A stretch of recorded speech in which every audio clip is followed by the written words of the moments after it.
episode of Surviving the Survivor, we bring you the best guests in all of true crime. Don't forget to subscribe and smash that like button. Here's your host, Emmy Award-winning broadcaster, Joel Waldman. What's up, STS Nation, and welcome to another episode of Surviving the Survivor, the podcast that promises to bring you the very best guests in true crime. And today, interesting episode. I'm already getting a fair amount of hate mail about it, and I will get into why in a moment. Look at this. The COE is bounced in. COE, Bugs, how can we help? She bounced out. Ted Rowlands said to me right before going on air, Bugs runs this show. She runs my life. She runs this show. There's no doubt about it. But this is going to be a weird one because I've got a head cold, everyone. It's finally caught up to me. My 3 kids sick for 3 weeks in a row with different ailments has finally gotten to me.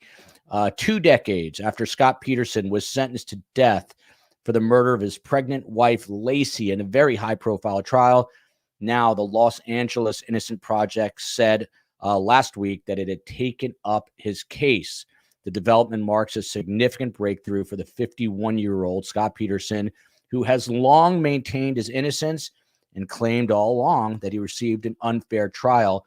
Now, these might look like any best guess to you, but think otherwise. These two know this case better than pretty much anyone out there. Laura Ingle.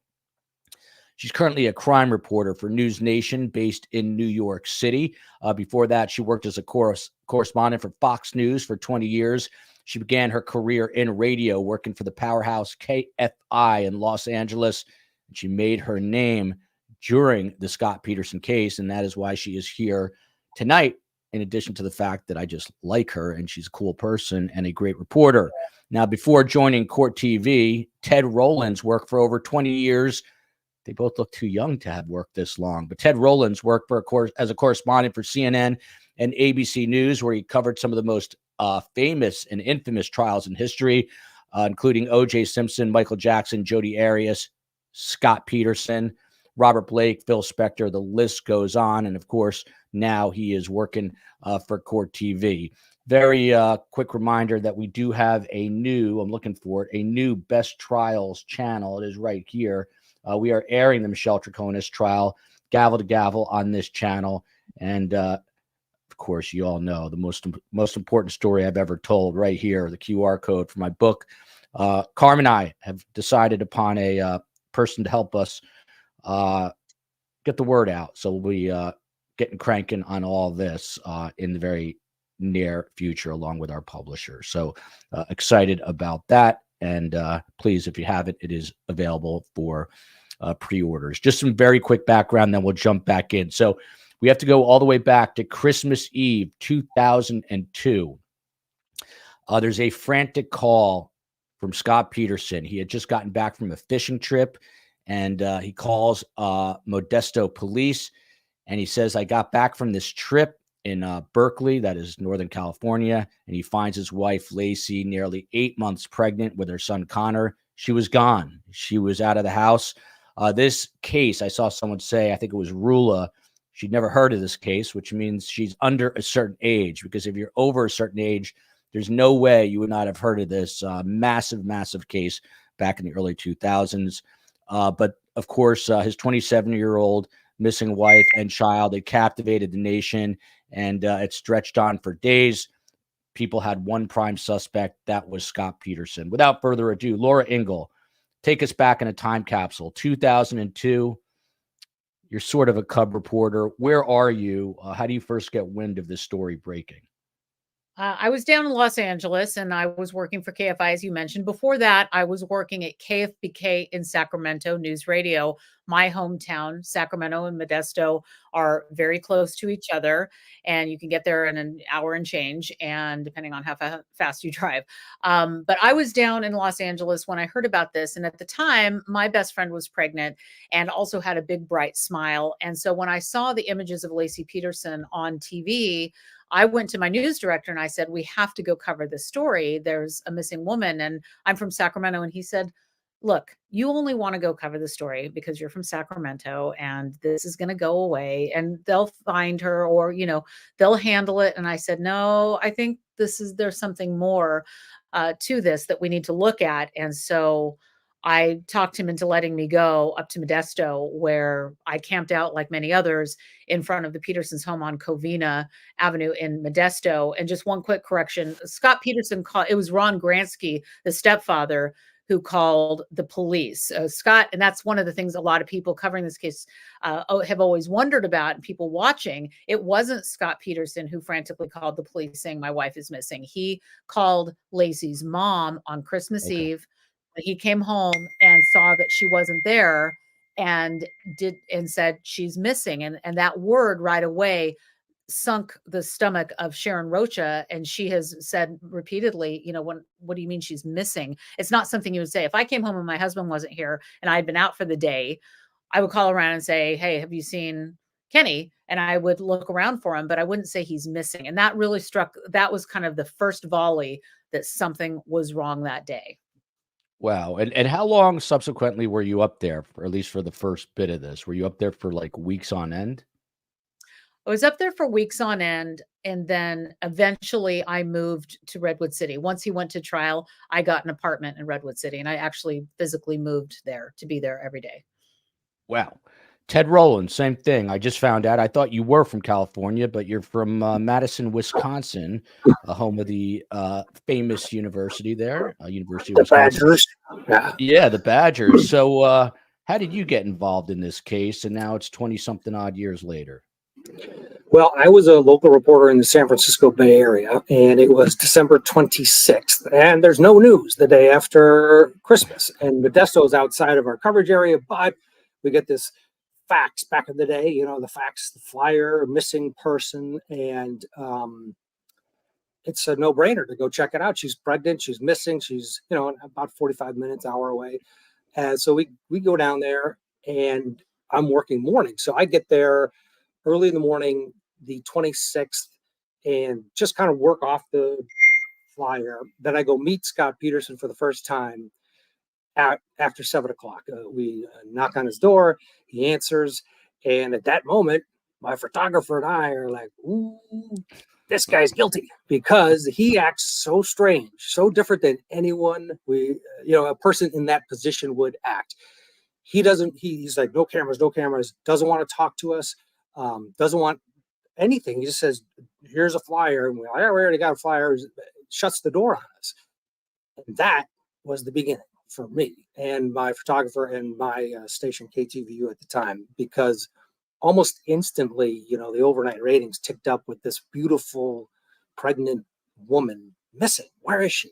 And it's the holidays, and there's so much empathy there that we were there nonstop for years, and still to this day talking about Scott Peterson. Wow. And by the way, it wouldn't be STS without a dog barking. We tried working on Laura Ingle's notifications there, but they're dinging, and so just bear with us.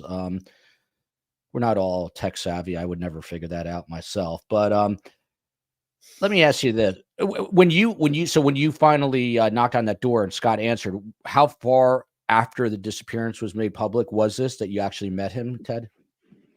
So she disappeared the 24th. Word went out in Modesto the 25th. We were there the morning of the 26th, the day after Christmas. So by that time, Modesto was looking, and the Bay Area, again, a little bit outside.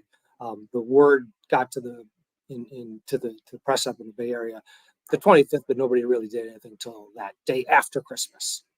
And when you say, ooh, he was guilty, he just was acting so weird, in what way? Like, what made you think that? Just, you've been out in the field and dealt with people. There was something about the guy that he was so different than you would think a husband would be with his pregnant wife missing. It was not rude, but very businesslike, and he wanted nothing to do with us. And that's just so different. Usually they're distraught, they're so emotional, they don't know what to do, but they definitely want the word out, please help us find her. None of that from Scott in the early days. And Laura Ingle. So, of course, I was getting a fair amount of messages. Why are you doing this show? Why are you giving them a platform? the LA Innocence Project and Scott Peterson. Should we not be doing the show? Is this an open and shut case in your opinion? He's guilty and there's no reason to be talking about it. I think that anything that has to do with Scott Peterson, people want to talk about. And I have also seen those messages as well. And here's what I will say. The LA Innocence Project put out this multi-page document and a court filing asking for the testing and retesting of evidence that they feel their attorneys who have now taken on Scott's case, they feel is relevant to look at. So because of that, as reporters and show hosts, we are talking about it because something is happening. This is not a random, let's start talking about this case again. There's actually a legitimate movement going on. And for that matter, there is a legitimate new piece of information, and correct me, Ted, but I've been talking to investigators and other people who covered this case.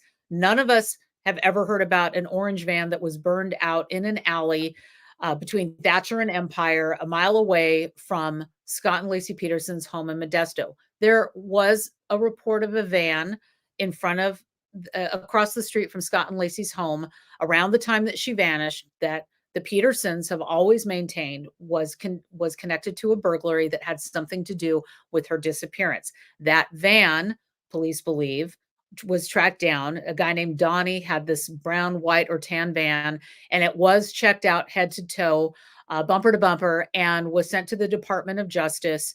Those people were cleared. The burglars were interviewed, polygraphed, and cleared. But still, the fact that the Los Angeles Innocence Project, which is different than the national version of that, and a lot of people have confused that over the last few days. And it's Laura, really, how really, so? How are they different? they're just a different entity. They're not the national organization. They are, I don't even believe, we've been trying to get an answer out of them. We have been repeatedly emailing them, asking for further clarification.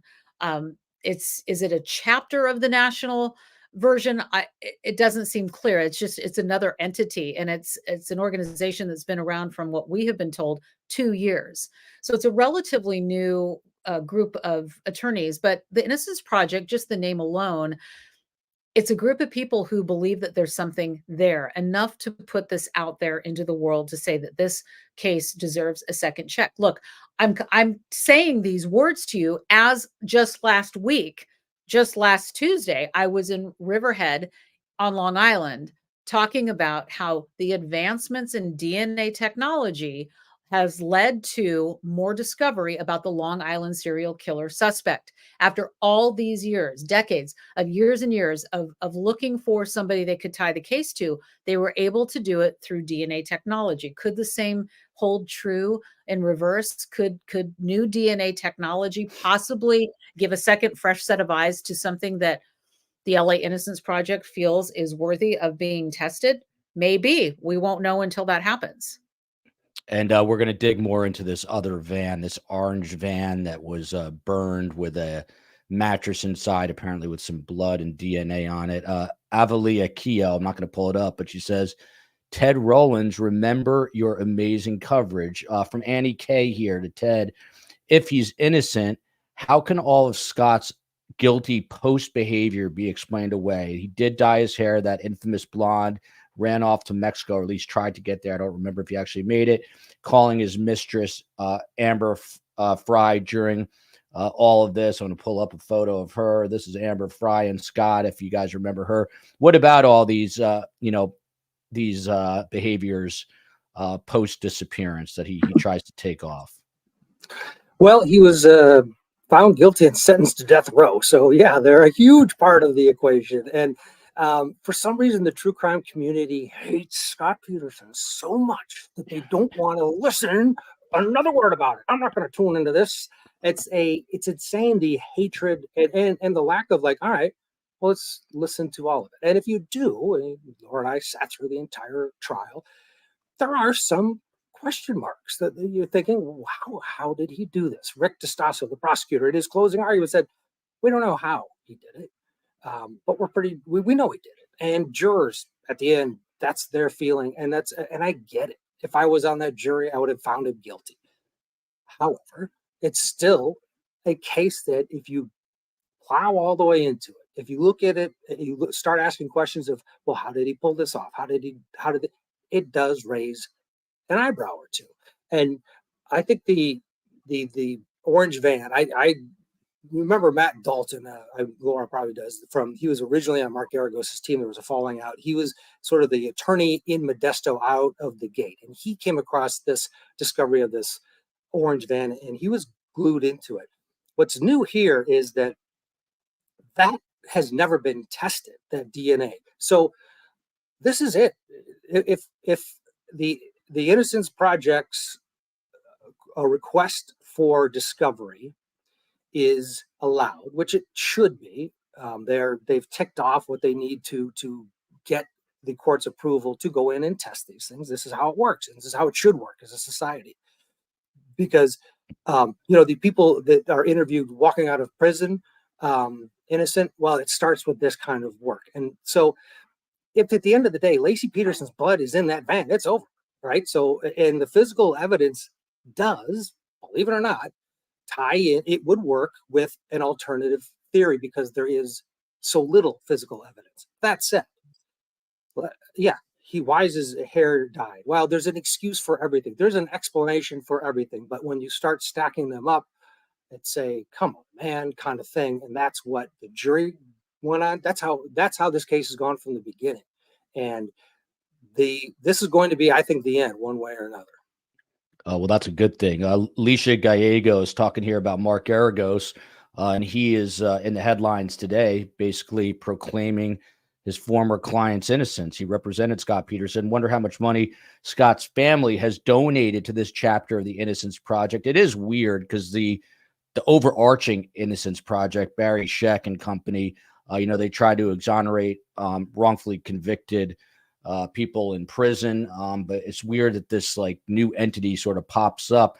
And I got to say to Laura and Ted, and they know this to be true, the media generally just, if you hear like LA Innocence Project, you assume it's 100% kosher, and the media likes to jump on this stuff. I know Laura, Ingle, and Ted are the kind of reporters who are going to vet it a lot more closely. But Leisha here says, and I don't know if this is 100% factual, they paid Garagos $1 million for which he guaranteed Scott would be coming home. Never made it home, but that is the job, of course, of criminal defense attorneys. So, Laura, just some of the things that stack up against Scott Peterson. According to these reports, and you would know this better than me, the bodies of Laci and her unborn son are soon recovered in the San Francisco Bay Area in April of 2003. Prosecutors say that Peterson already had sold his wife's car and turned their son's nursery into a storage room. And then even worse, this woman, Amber Fry, comes forward and tells investigators and the media, it was a big thing, I think, with Gloria Allred at the time, that she was romantically involved with Scott Peterson and that he told her his wife was dead even before the bodies were recovered. How incriminating a piece of evidence is this? What kind of factor did Amber Fry play in all this? Well, Amber Fry was huge. And, when the tapes, the Amber tapes, as they were known during trial, when we listened to all of the phone calls that she recorded with the help of the Modesto Police Department, who set her up with this little recording device from Radio Shack, she kept him on the line quite a bit. He didn't know he was being recorded.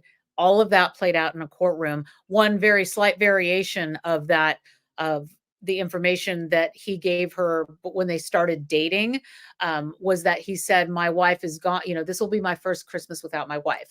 He never said she was dead, but he just alluded to the fact that she was gone. So it gave Amber the impression that, this is a good looking guy. He's got a good job. My friends like him, and we're going to go to a Christmas party, and he likes my kid. And, everything seemed to be clicking along pretty well for them in this, just really, I think, Ted, that Pat Harris, I remember one of them, either Pat or Mark, said that they'd only been on really a handful of dates. This wasn't a long romance that had been going on and on. This was, they'd been together, they had gone to a hotel together, and they were seeing each other. But the Amber Fry tapes were huge. The fact that, when I was talking to Detective Bueller, retired Detective Bueller, the last few days, he said, all of it being said and done, you can't get past the fact of where the bodies washed up, where he said he went fishing. And remember, a forensic pathologist testified that Laci's body had been in salt water for 3 to 6 months. That fits the timeline. Connor's body was expelled. And also Laci Peterson had 3 broken ribs that the forensic pathologist said she had received at the time of her death. They weren't broken ribs from being in the bay. They were broken ribs at the time of her death. What does that mean? Detective Brocchini told me last year when I did a documentary on this case that he believed, we all know that it seems to have been a soft kill, that it was a smothering or a strangling. And Brocchini actually physically, when I was talking to him, said, I think he went around the back of her. She was sitting on the edge of the bed. He got behind her. He did something to her. He held her down. And that's what he believes happened. And there was a lot of circumstantial evidence that led to that narrative, which just continued to snowball on and on and on throughout the evidence that was presented at trial. I mean, Laura, back in the day when you were covering this, Ted said he sure seemed guilty to Ted. Did you feel the same way, that this guy was guilty? The evidence didn't look good. Laura, I'm going to clarify. I thought he was guilty the first day I met him. Then I badgered him on a daily basis, and still thought he did it. In fact, I remember after a press conference from the family, I went up to Brett and Rocha and said, Brett, why are you guys so behind Scott? And they were lockstep behind him 100%. They loved him, didn't think there was no way that he would be able to do this. Then Amber Frey comes out and the world thinks he's guilty. To me, Amber Frey was a little bit of well, maybe that's why he's acting so strange. He didn't want anyone to know that he had this mistress because he's cheating on his 8-month pregnant wife and she's missing, and maybe that was it. So I've gone back and forth a million times on this case.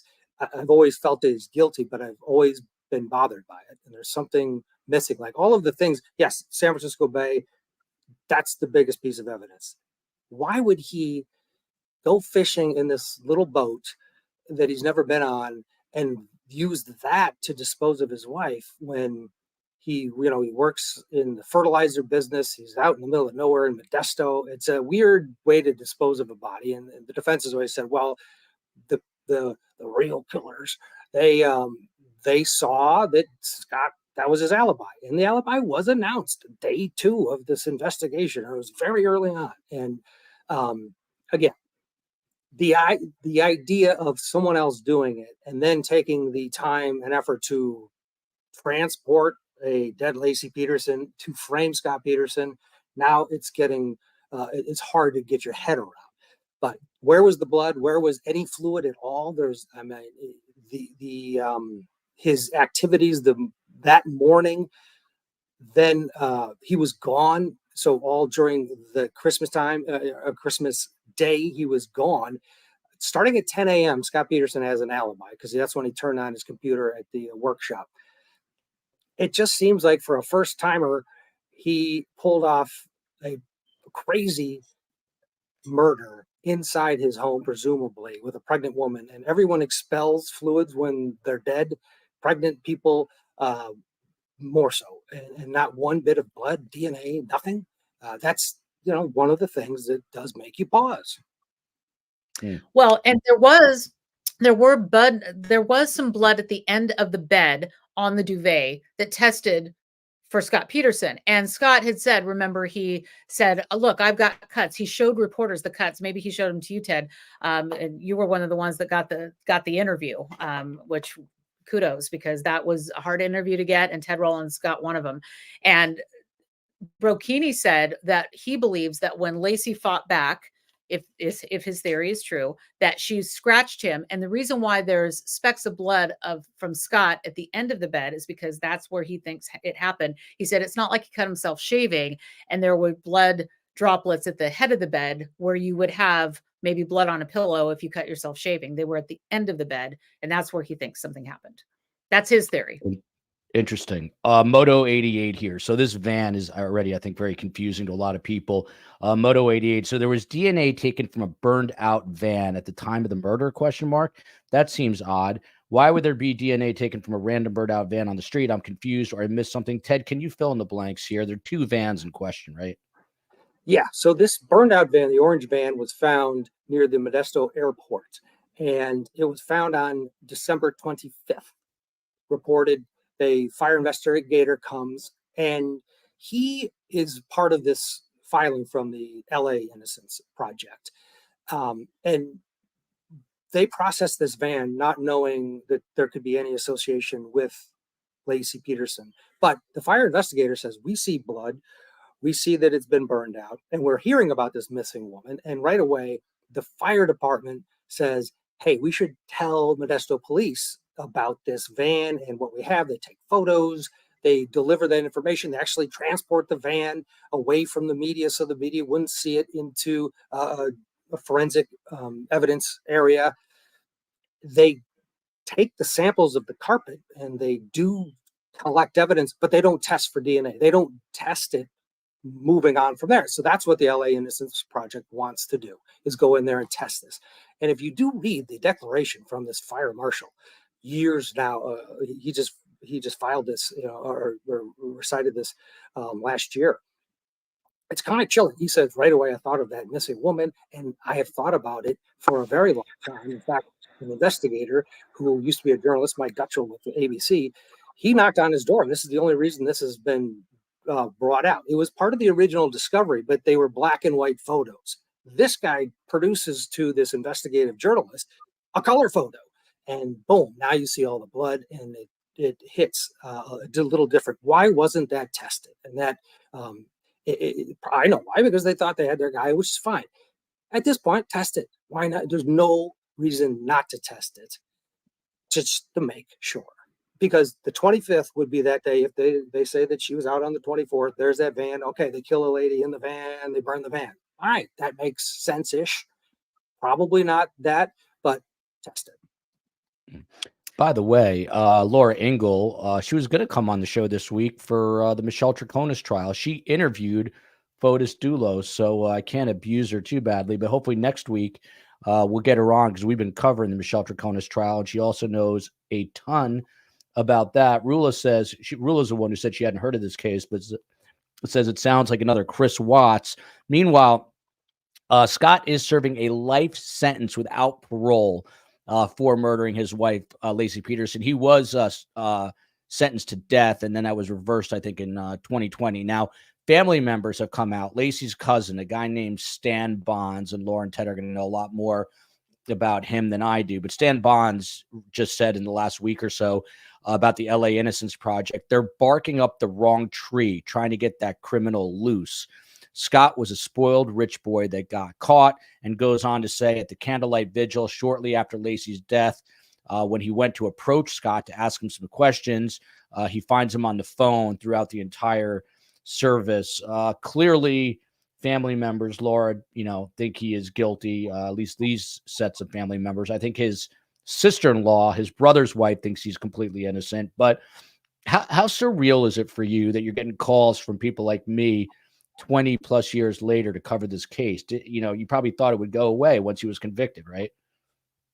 Well, I mean, we've talked about it a lot in recent years. A lot of us did the 20-year anniversary piece. So when it was 20 years, we said, let's mark the moment. When I was working at Fox, and we did this documentary. And last year I went to the Modesto neighborhood. I walked across the street to the Medinas. I interviewed Homer Maldonado, who is a neighbor who lives in the neighborhood, who swears that he saw Laci Peterson after Scott Peterson said he went fishing. There are many witnesses who say that they never could match with the reports and with the evidence. But nonetheless, and I went to the Point Isabel where the bodies washed ashore. I went to the Berkeley Marina. I wanted to see it again as we were doing this documentary, obviously. And I also went to San Diego, where I interviewed Janie Peterson and went into her war room. I know she doesn't love that term, but that's what it is. It's this room full of photos of all the evidence and stickers with the time frame of when everybody saw something. And it's, a lot of us talked about it at the 20-year mark, but this that's happening now, the LA Innocence Project, the orange van, the firefighter, it is shocking. And my phone has been, I took today off, and I have been on the phone since very early this morning. And what I've been doing this morning is I have been on the phone trying to figure out what jurisdiction the alley is. And I've learned that it wasn't the Modesto Police Department. It was, and Bueller told me this, and then I called to verify. It was the Stanislaus County Sheriff's Office that deals with some of the unincorporated areas of Modesto. And the airport district has, you cross one street, you're in the Modesto Police Department territory, go across the street, you're in the county sheriff's. And that's what this area is, the airport district. It's not a great it's not a great area. It's not where you want to go take a walk. But I said, is there a record of this fire investigation? Is there something that we can see publicly? I've made a records request and we'll see what happens. But everybody is talking about it. And it's because the LA Innocence Project has brought this up. And I can't help but think about the case that we're covering here on Long Island, the Long Island serial killer. And it was a tip about a Chevy Avalanche that wasn't followed up on, that led us to a suspect who had been sought for years and years. Is this the Chevy Avalanche of the Scott Peterson case? I don't know. I don't know until they test it. And I think, Ted, you're right. They have to, let's test it. Let's find out one way or the other, because people want to know, and they deserve to know. If this wasn't tested, get it tested. And what's the time frame, Ted, do we know, for the testing of this other van? I don't know, but I mean, it has to be approved. There has basically, there's a very large piece of this portion where there's blood staining that was cut out, and this mattress. And there are some other items I want to test. First, a trial court judge is going to have to be assigned. Judge DeLucchi has passed away. He was the original one. And Judge Mazzullo, who handled sort of that inquiry after the state Supreme Court looked into this case, and Scott ended up being off death row. And they looked into the juror, Rochelle Neese. That judge, she's been promoted. She's in San Francisco. I think they'll likely assign this to a San Mateo judge.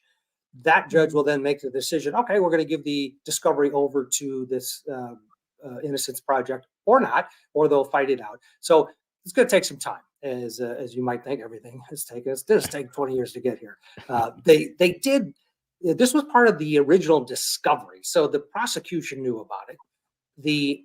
This was forwarded to investigators. So, I love Bueller just as much as the next fella, and Brocchini, but they may not have remembered, but it was part of the part of it, and it was added into the discovery that was forwarded to the defense originally. Again, it was a black and white photo, not a color photo, which it makes it a big difference, because the blood just pops when you see the photo now of that orange van.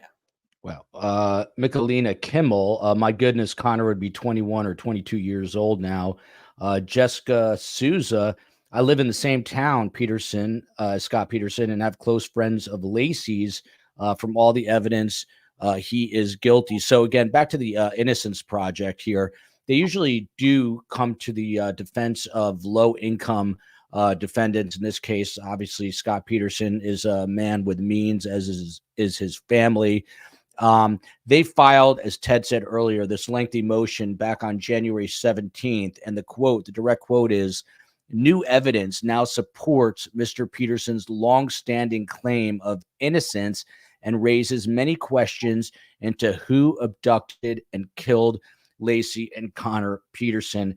Laura, I'm just wondering, obviously you're a reporter's reporter, taking the day off and making calls about this all day, but are people telling you kind of off the record what's going on here? There's no way this guy is innocent. This is just a wild goose chase.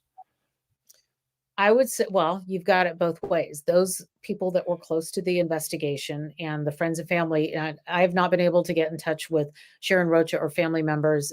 I can only imagine how incredibly upsetting this is for them.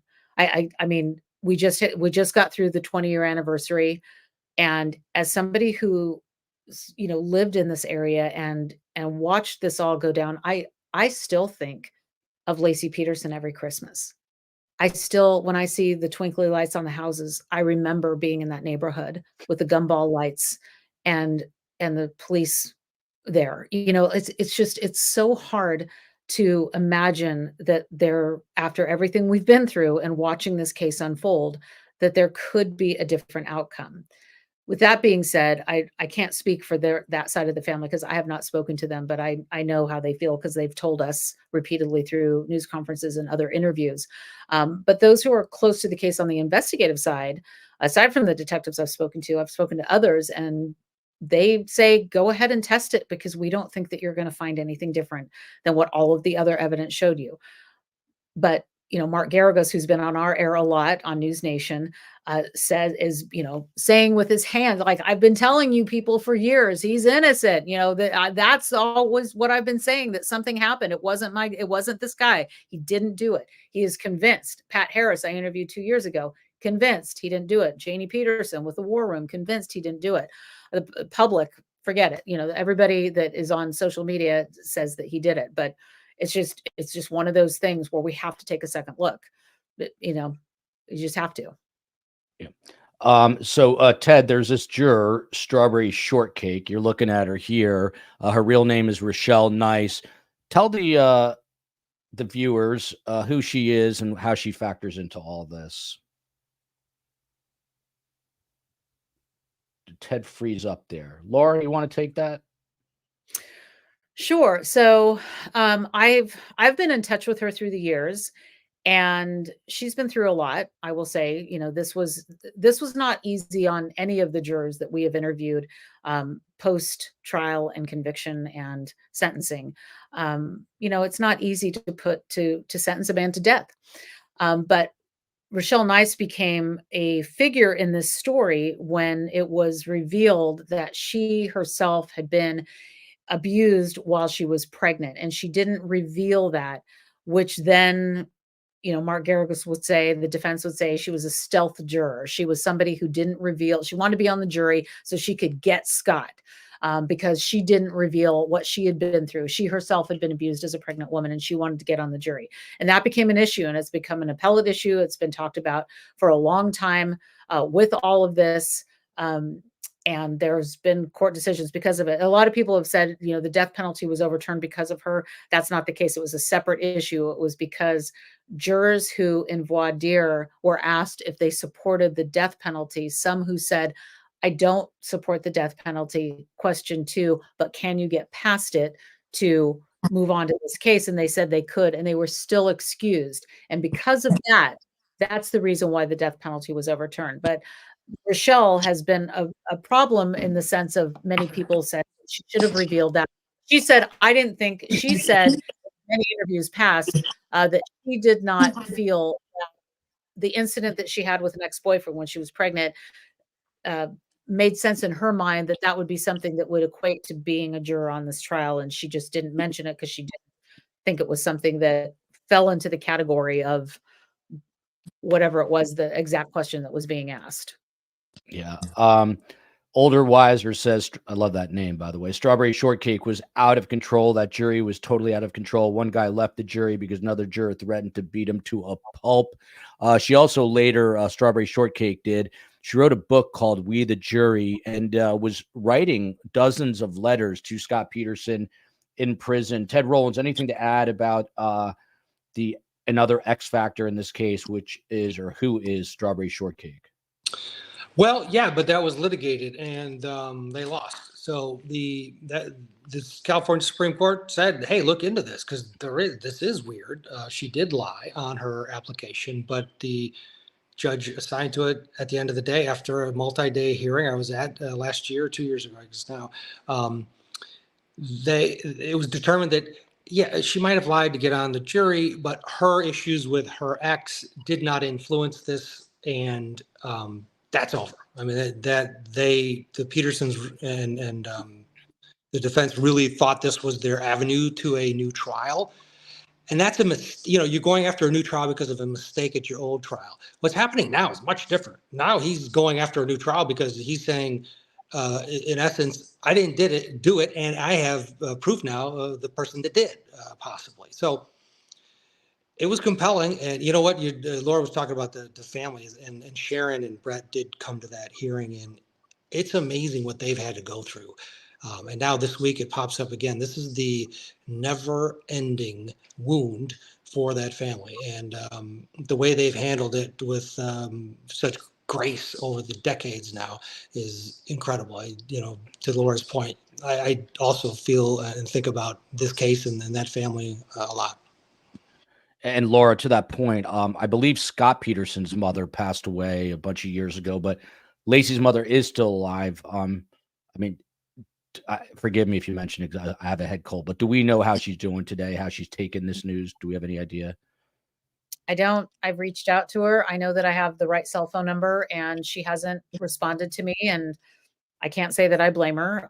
One of the things during the trial I think what people have asked me repeatedly through the years, like, what is the thing that sticks out to you the most? And of course, the evidence and Amber Fry and being in the courtroom when they showed the autopsy photos, I will never get over. I will also never get over listening to her victim impact statement. I will never get over. I remember being in the courtroom, and look, we're all human beings at the end of the day.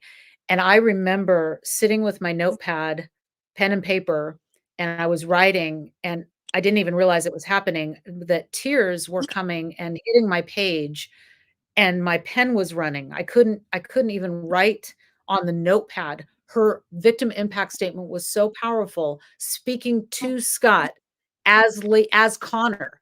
Why are you killing me, Daddy? I mean, just what she went through and how she channeled her daughter and her grandson in that moment. I'm getting chills right now. Like, it was one of the most devastating things I have ever heard as a reporter, as a person. How is she doing today?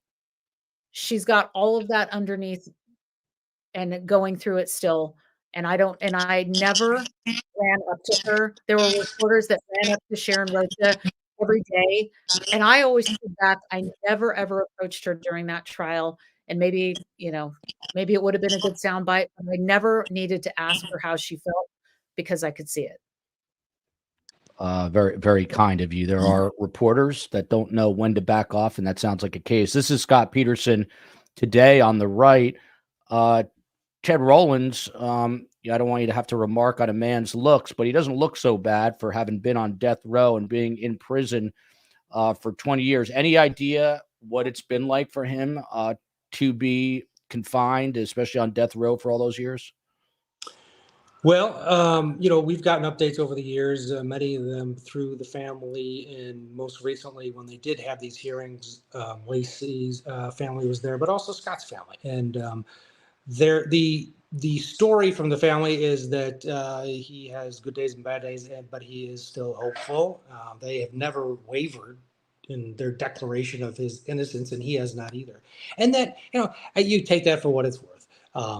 Because there are lots of people incarcerated that maintain their innocence. But that's part of, in fact, the prongs of the Innocence Project. In order to get this testing, that is one of the prongs that the defendant in the case has always maintained his innocence. You wonder why, but it is part of the to go back and retest at this juncture in the proceedings. So he has that locked up, and that's why there's a declaration from him in this latest filing where he, in his own words, says, I didn't do it, and I've always been innocent. But to answer your question, I think that both families have been tortured by this, and it's every family that has someone in prison is in pain as well as the victims of crimes. It's just it's amazing how the trickle effect hits the innocent.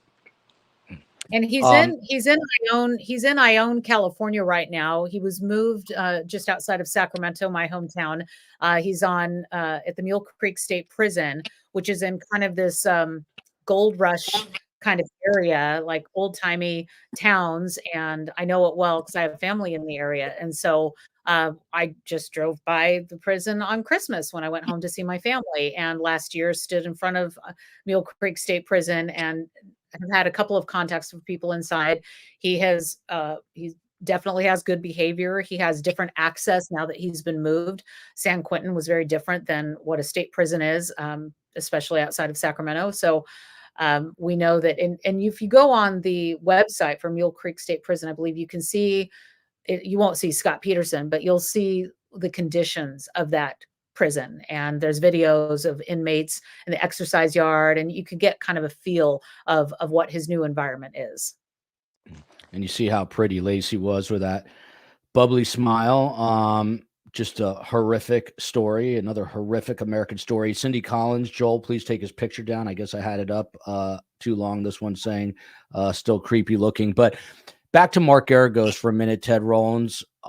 He was asked if he thinks that Scott's going to get out of prison, and he said, I do. Again, he is at Mule Creek State Prison. I believe either one of the Menendez brothers was there for a time too.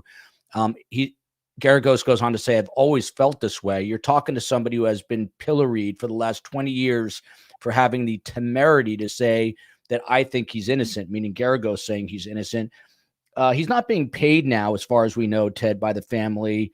Why do you think he's out there in the media basically professing Scott's innocence right now? What's the upside for him? Well, he truly believes it. I've talked to Mark many times, and defense attorneys are quick to say, I don't know if he did it or not. But when they're talking about a client, Geragos is all in on this, and so is Pat Harris. And that's another one of those pause moments of why. I mean, he's got so many other clients he's done. But this is one of those cases where they didn't think that the evidence was there. They were on a huge stage and they lost. So that is a factor here, I'm sure, because I'm sure he thinks professionally, all right, I've been saying he's innocent. If at the end of the day he is, then it would reflect well on him. But he hasn't wavered at all about his belief in Scott Peterson of all people. Shout out by the way. Go ahead, Laura. No, go ahead. Well, I wanted to ask Ted a question. Do we know why this orange van, I mean, I'm just going back, I'm rewinding. Look, it's a long time ago. Why didn't Mark bring up the orange van at trial or in any news conference? Or did he? I'm switching. Hold on. my computer died. Well, oh, man. He'll come back. That's a great question. Laura, speaking of to the firefighter really quickly, what I want to know from the firefighter that hopefully I'll have a chance to ask this question is, if you think that if you're the firefighter and you investigated the fire and you put it in a report and you're like, wow, we were in Modesto. The world stopped. The whole world, it felt like, stopped during the Laci Peterson case. We lived it. And I don't know. I don't understand why somebody who might know something wouldn't be in the Modesto Police Department pounding on the counter saying, you got to look at this. There's something there. I can't understand I just don't understand why that didn't happen. And I'm just wondering, Ted, if you remember, we talked a lot about the brown van and the 3 guys and then the 2 guys, 2 separate incidents. There was, Todd, and then there was the other guy, the burglars, and then there were, thank you. And then there was the 3 guys with the van that was tan and it was white and it was brown. But this is different. This is a different van. And I'm just wondering if you remember why this wasn't brought up by anybody that publicly that I can remember. Yeah, I mean, the only knowledge I had of it was a conversation I had with Matt Dalton, one of the Geragos' team members early on. And that was early on, and then it just sort of faded away. And the story that I'm getting now is that this investigator was the person that was shocked by it, to put it, gave it to the original team, investigative team, and it got lost in the shovel with all the other tips, if you will. But this was a fire investigator, gave it up. It didn't follow up because he figured out they have what I have. But again, Mike Gutchell, he used to be an ABC producer, covered this case along with Laura and I. He's like a private investigative journalist now, and he won't let this die either. And so he tracked down this fire investigator, went to his home, and according to Mike, this guy opened the door and found out what was going on. And he said, I've been waiting years for somebody to ask me about this van. So to me, from my standpoint, I love somebody that he thinks OJ's innocent too. People hate me, and I love it. But because all I'm doing is looking at the facts and what's true and what's not. But test it. So they have it now. It's come out 20 years later. So what? Why? I guess it fell through the cracks. Maybe no one's to blame here.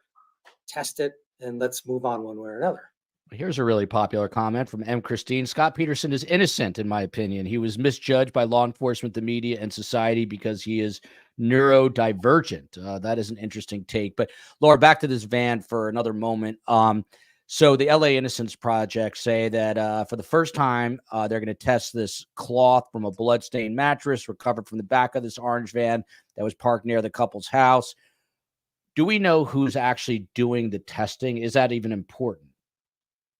Well, we don't, because I believe if I read the document right, it's the LA Innocence Project asking for somebody to test it. I don't know who that would be assigned to, what kind of forensic lab in Northern California that would go to. Maybe that will be decided once the whole issue is decided. Is that right? I think, and a judge ultimately would make that decision because they would want Right. it to be wide open, and there would have to be parameters involved in all of that. So That's right. to be determined. Yeah, I just cannot imagine. Ted, have you tried to get a hold of Laci's mother? Have you reached out? No, I have not. I saw her last year, and it's a wonderful family. Ron Gransky has passed away, but she is still alive and it has been through so much. I mean, imagine losing a daughter and losing a pregnant daughter. They were so excited, and this has never gone away. And for a victim's family, it's the worst case scenario. It just keeps bubbling up. From Annie K to Laura, since this evidence is 21 years old, how can the purity, chain of command, etc., be assured? What about that? I mean, testing 21 years later, the science has obviously improved a tremendous amount, but do you have any concerns about the integrity of the testing? As far as I know, all evidence has been, well taken care of. Again, we haven't heard about this, and I haven't seen you pull it up, Joel, but I just want to show, I don't know if this is the van that we're talking about, just for reference. Thank you. So here's the van. And to Ted's point, I didn't know that this was only in black and white all those years ago, and now we have it in color. So here's the van. And then the inside of the van, the interior looks like this. Creepy If you looking. can see that. Yeah. It's super burned out. And then and I don't know. I mean, is this blood? Is it a striped pillow? This is what's inside of the van that they want to have tested. So when the LA Innocence Project put forth this request, they said they wanted cloth from the mattress. They wanted something from the fuel tank. So they have very specific requests about this van, which leads us to believe that whatever evidence it is they're talking about has been preserved in some way. Let's hope that it's somewhere, clearly marked and logged, and only time will tell on that. Cora Savage here with a super sticker. Whether Scott Peterson is guilty or not, I'm not sure, but I think that he was convicted in the court of public opinion long before he went to trial, press conferences about Amber Fry and so on. Therefore, I don't think he got a fair trial. Ted Rowlands, we've been talking about this on the show. It seems like modern day with social media, there is somewhat of a presumption of guilt in this country, not innocence. Is this problematic now? Does she make a point here, do you think? Yeah, the amount of coverage was incredible. I think a mistake was made with the change of venue. It should have gone to Los Angeles because San Mateo County is so close to Modesto that the Bay Area was very familiar with this case. And, during this strawberry shortcake investigation, it, came out that people did know about it. And during voir dire, you heard it, people knew about it. As far as now, it's insane the amount of issues that jurors are having. You talk about the Troconis case. Juror was bounced off because they were on social media, and then they come back and say, "This is just like Gone Girl" to the other members of the jury. And like, oh my gosh, really? I mean, that's ignoring everything the judge is saying in terms of the admonitions. You have to stay off social media, et cetera, et cetera. I think when someone gets a jury notification, they're on their phone. I would, and you'd go to the courthouse knowing what potentially it is, and then I think we're in a different world that we were in even 10 years ago. And your point's absolutely right on, Joel, that people are, you better have some ammunition before you go to trial, because people are walking in there thinking you're guilty.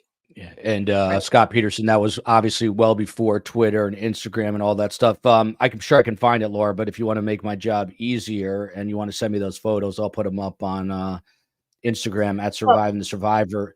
Go ahead, Laura. And to your point about social media and everybody, I mean, think about, and you just talked about the Jennifer Dulos case. We saw surveillance of footage from the neighbors of the car going into her driveway and coming out. Just think, if just one person had a Ring camera, obviously they weren't around back then, but we have repeatedly said, what about the gas station down the street? What about any of the businesses? I mean, and I don't know, as far as I know, there's no footage. There is footage, I think, over near the Berkeley Marina more, but just the Modesto neighborhood, just up and down the street. Nowadays, you can't walk up and down the street without being picked up by a Ring camera. And I just keep thinking about, God, just the timing is, I wish that somebody had a surveillance camera. And to that point, Laura, I think if there were cameras in the neighborhood, one of two things happens. Scott's never even arrested, someone else is, or he doesn't do it, right? That's another factor. If he did it, right, he would know this is a calculating person and a smart person. I think Laci's alive either way. From PSS, super sticker here. Court of public opinion being reason for not getting a fair trial. You could say that about every modern day trial. How about fleeing? Circumstantial evidence is why he was convicted. Thank you. Next, Scott. To this comment from Space Coast on the West Coast, who handles all the tech issues. How long before Joel realizes the difference between a super sticker and a super chat? I honestly have no idea. What the hell is the difference? Someone let me know. I have no idea at all. Laura Ingle, back to this for a minute. So we were bringing up this Modesto fire investigator. His name is Brian Spitalski, and then we're going to start to wrap up because my voice ain't going to hold up. So he is a former fire investigator with the Modesto Fire Department. He came out and told ABC News the van was found on Christmas Day, 2002, the day after Laci Peterson vanished in this alley. But he says it's much more than just a burned out vehicle. And here's the quote. It made it like this was much more important than just a burned vehicle that somebody was just wanting to get rid of or cover up for a simple crime. And goes on to say, I don't have an agenda or an opinion on Scott's guilt or his innocence. This is, for me, a fire investigation in a vehicle that has blood, possible blood on the mattress, and that right there is important. This has always been one of those things that kind of sits in the back of your head and kind of bugs you a little bit, and you kind of wonder why this didn't happen or why it wasn't brought up. Laura Ingle, do you think this guy Spitalski is being honest that he has no agenda and he's just coming forward because it has been bothering him this whole time? What do you think? Well, I've been trying to talk to Brian. I have been texting with Brian and his attorneys, and we are trying to get to the bottom of that, because I think the question, and it should be answered, is if this was filed and investigated, I just don't understand why, anybody didn't go into the Modesto Police Department and say, by the way, be sure to look at the fire, because I'm not hearing about the fire. You're listening to the trial coverage, and I'm not blaming him, because to Ted's point, he filed a report. They did an investigation. They thought, that would make sense. But if you're watching the trial, and everybody was at the time, especially if you're living in Modesto, I don't know why it didn't come up in a different way. But it will be interesting to hear more from Brian, and I think that we will. He could be called to testify or, give a statement. We'll see. But we all have a lot of questions for Brian, the firefighter. And Laura, right back to you on this. So this is Mark Garagos, and he's talking about you and Ted and others. He says, the problem with that is you talk to any reporter who was there covering the case back then on December 26th on that street which is not exactly a thoroughfare. It was inundated with press who had camped out there. Do you really want us to believe that that burglary happened with all of the nation's press corps sitting 25 feet away? So he's implying it happened earlier. What do you make of that comment? He's basically saying there's no way there could have been a burglary after the fact because you guys were all there. Well, Ted was there before I was, and there are photos of Covina Avenue in the hours and days after, like Christmas. And I don't know if it was inundated right away. And Ted, you were there before I was, but I've seen photos of the street where it's not inundated. When I got there, it was inundated. So Ted can speak more to the initial first days, the 20th. Yeah. Yeah, on the morning of the 26th, I was the only one there. So this was just starting to come up. So, and I've been the target of a lot of people on this one because I don't remember seeing anybody. And Laura knows if you're covering a missing someone anywhere, and it's 7 a.m.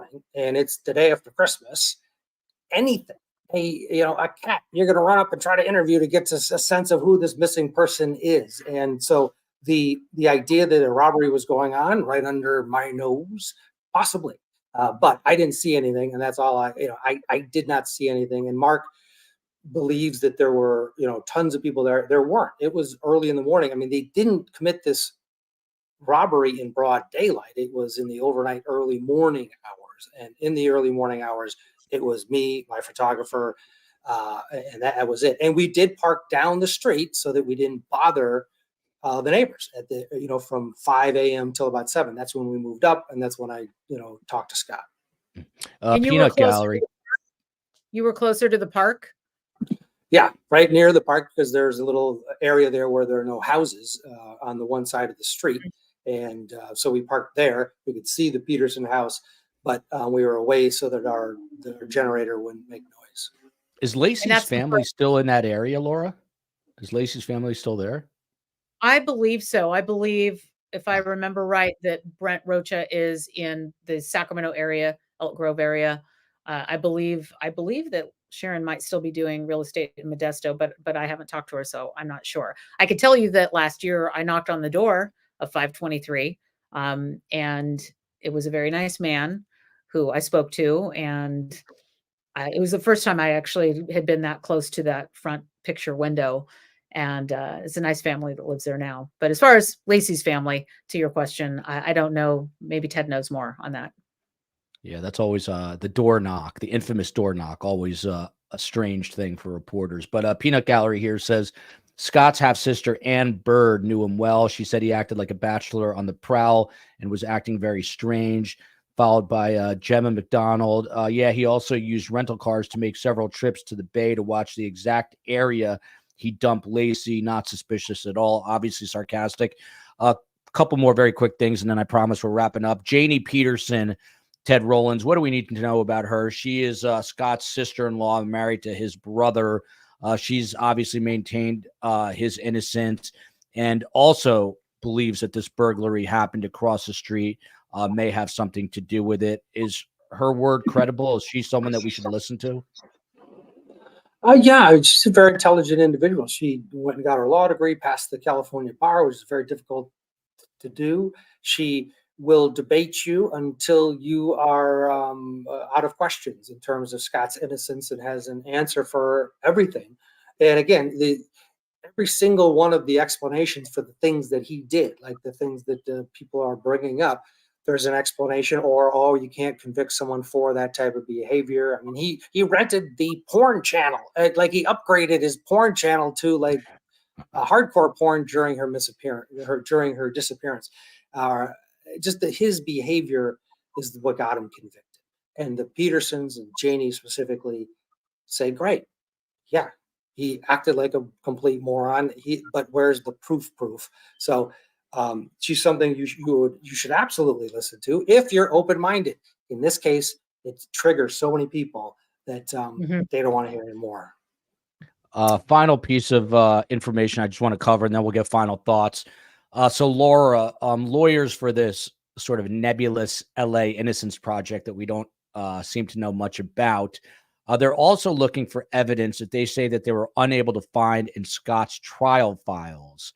That basically they're accusing the state way back when of late breaking discovery and not turning over evidence the way they should have. This goes back 21 years. Do you think that's going to be an issue, that they're going to be able to go back and say, hey, you didn't hand this over 21 years ago? This was a problem? I mean, only the people who have that information know.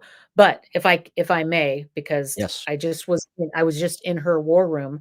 I just want to show you, and I should have texted you these, but like this is inside. This is inside the war room. This is the type of bulletin boards that she has. I don't know if you can see them. I'll try and get it without the glare. Timeline photos. Who is it? Who is this now? I'm sorry. Who is this? Jodi Peterson has a room in her family's business that has, it's almost like the movies. It's a huge set of bulletin boards that they have created that has the times and the evidence and goes over every single thing that happened. Here's Janie and I talking in front of one of the boards, looking at the evidence that's on the cork boards and the timelines. And she has, like Ted said, she has an answer for everything. Wow. But she also has bank boxes that are full of documents. This is in her war room. This is files and files and boxes of all of the court documents and reports of this case. So does anybody have it? She might. Wow. That's really kind of fascinating. A little creepy too, but fascinating that she has all that. And so if you look at this picture, anything that has a pink border is something that Laci did. Anything that has a blue border is something that Scott did on the day in question. So you can follow the timeline visually in this war room. I'll send you these pictures and we can I'll post them on Instagram at Surviving the Survivor. Right now, Peterson is guilty until proven innocent. Interesting. Before joining Court TV, Ted Rowlands, who is a mensch of a man, he worked for over 20 years as a correspondent for CNN and ABC News. He's covered all these big cases. O.J. Simpson, Michael Jackson, Jodi Arias, Scott Peterson, which we talked about today, Robert Blake, Phil Spector. Now he's on Court TV with my man Vinny Politan. And Ted, your final thoughts on all this. Do you think we finally get some sort of closure on this case? And if so, when? When? Great question. Not sure. Yes, after this is exhausted, I think there'll be closure one way or another. And it's not just the mattress that they want to test. There's a bunch of things that they've gone through and identified they're doing. Fresh eyes kind of thing, all in on this investigation. But at the end of it, there'll be one more habeas that is filed on Scott's, or at least another habeas filed on Scott's behalf, pointing out what they've found. And at that point, let's face it, if Laci Peterson's DNA is anywhere in this van, all right, it's over, right? Scott, she's not in this van, so she's Scott's innocent. It's a huge long shot, and I suspect at the end of the day, Scott will spend the rest of his life in prison. But we'll have to wait and see. And anyone who doesn't want or doesn't think that the process should allow itself to play out, shame on you, because the worst thing in the world is an innocent man spending this amount of time and the rest of his life in prison. Well said. So if you're sending me hate mail, I'm going to forward that on to Ted so he can respond. Dwayne Harris from Detroit, friend of the show, just gifting 10 memberships. Thank you to Dwayne Harris. Laura Ingle, currently a crime reporter for for NewsNation, based in New York City, but she was with Fox for 20 years prior to that. And of course, KFI, which is how she got to covering this case. Laura, thank you for coming on. We need to get you on to talk photos doulos as well. But as it pertains to this, do you think, or do you agree with Ted that one way or the other, we're going to get closure? And any guess as to how long this might take to resolve? I agree with Ted that this needs to be tested. I agree that everything in the Innocence Project, not every, it's a long document, but it needs to have a second set of eyes because of the advancement of DNA technology that we talk about all the time on these many stories that we cover. It may take a while, but maybe we'll have it by the end of the year. I mean, I can't imagine that this would be held up for years and years. Hopefully this will be something that will be turned around relatively quickly, or at least to have the okay, where the courts will give the okay and a judge will decide how and when this can be tested. Two things in closing. We still don't know how she was killed, exactly where she was killed, and exactly when she was killed. Three really big questions. But she was, so and the family, Laci's family, I go back to, my heart is with them. When I cover these cases, it is so hard knowing that we're talking about a loved one in this way. It is horrible, but we want the truth to come out. And if the truth comes out one way or the other with this retesting of evidence, so be it. And to Ted's point, we don't want somebody sitting in prison for something they didn't do. Let's see what happens. This could be a red herring. It could not be. The only way to know is to test it and find out. And time will tell. But to echo Laura's sentiments, we are with Laci's family. Hope they are finding some comfort and peace all these years later. Vicky says, thanks, Joel. Best guest, CEOE, Space Coast, Mods, Meave Moen. It takes a team effort to put this all together. Love you, America. Full coverage of the Michelle Troconis trial tomorrow. We're looking to do a show about that. 5 p.m. right after the trial concludes. And again, hopefully Laura will come on to discuss her insight into that case. Until then, love you, Atlanta, Georgia. Love you, New York, New York. And tonight, Modesto, California.